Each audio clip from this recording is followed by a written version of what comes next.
Hey, beautiful Rovers! Hope you're having an amazing day. Today, we've got some game-changing Wuthering Waves leaks to dive into. A possible new Electro male character, Ciaccona'S weapon reveal, and some insane old concept art that might just hint at future playable characters. Oh, and before we jump in, we're holding a monthly pass giveaway at 1,000 subscribers, so make sure to subscribe and check pinned comment for details. So, let's start with the most mysterious leak. A potential new Electro male character. This comes straight from Step Leaks and WuWa land. And just like usual, Step loves dropping cryptic riddles instead of just saying things outright. Here's what we got this time.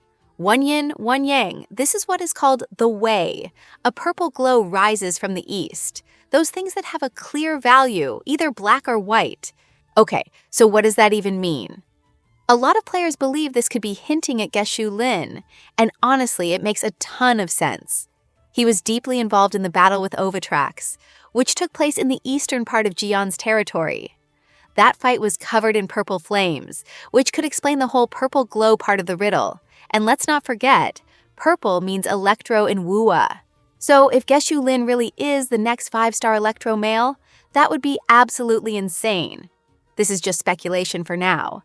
But if it turns out to be true, Electro mains are about to eat good. Now, let's move on to a confirmed leak, Ciaccona'S weapon. A blurred version of her signature weapon has surfaced, and from what we can see, it has a similar shape and energy to Dream Roar, the weapon of Hanying Solace Tune in PGR. This confirms Ciaccona as a broadblade user, and honestly, that's kind of unexpected. We initially thought she'd be a resonator wielding a rectifier, with her violin animations being purely visual effects for her skill activations. But this leak suggests she might have a more aggressive or tanky playstyle. Either way, I cannot wait to see how she fights, because her kit is looking extremely promising already. Now here's where things get really interesting. 2 NPC designs just leaked, and there is no way these are just background characters. Their designs are way too detailed to be throwaway NPCs.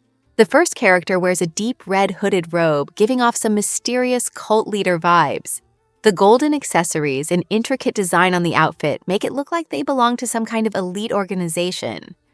The long, flowing cloak and sharp crown-like headpiece make them feel almost royal. Would they be tied to Frolova and the Resonators? Some players are speculating they might play a role in a future storyline. The second character is a white-haired female with an ethereal presence. She has delicate yet futuristic clothing, featuring floating gold designs along her spine. The design screams high-ranking official, experiment, or even something celestial. The fine details on her clothing and accessories make her look way too polished to be just an NPC, which raises the question, could she be a hidden boss, a future playable character? Again, this is just speculation. But Kuro has done exactly this in Punishing Grey Raven before, where NPCs later became playable. So fingers crossed we see them on a banner someday.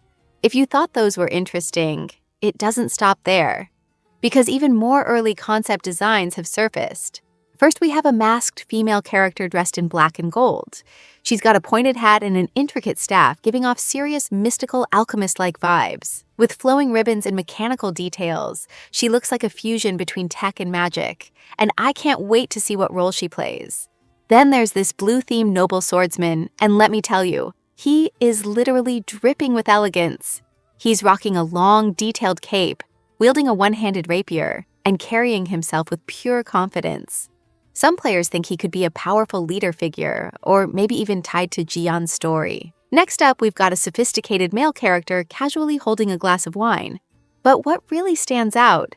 The mysterious, tentacle-like mechanical arms flowing around him. His design is giving major villain energy. And that smirk? It makes him look like he's always 10 steps ahead. Could he be another faction leader, or even a future antagonist?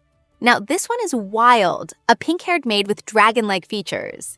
She's in a classic maid outfit, but she's also got horns, a tail, and even a bell hanging from her hip. She might not be a combat character, but her design? Easily one of the most unique ones we've seen. And the last one? A male character with an eye-patched raven companion. He has a book in one hand and a lantern in the other, looking like some kind of scholar or researcher. His long black coat and intricate silver details give him a cold, calculating energy. Could he be a strategist, a scientist, or someone deeply tied to the lore? I can't wait to see what role he plays in the game. As always, take these leaks with a grain of salt. Some of these might change or never make it into the game, but that's what makes speculation so fun. Now, the big question is, which of these characters do you think will actually become playable? Is Geshu Lin really the next Electro 5-star we spoke about in previous videos? Do you think Ciaccona'S broadblade changes how she'll play? And which concept art character do you want to see in-game the most? Let me know in the comments. And of course, like, subscribe, and turn on notifications so you don't miss out on future updates. Until next time, happy exploring and may your pulls be blessed.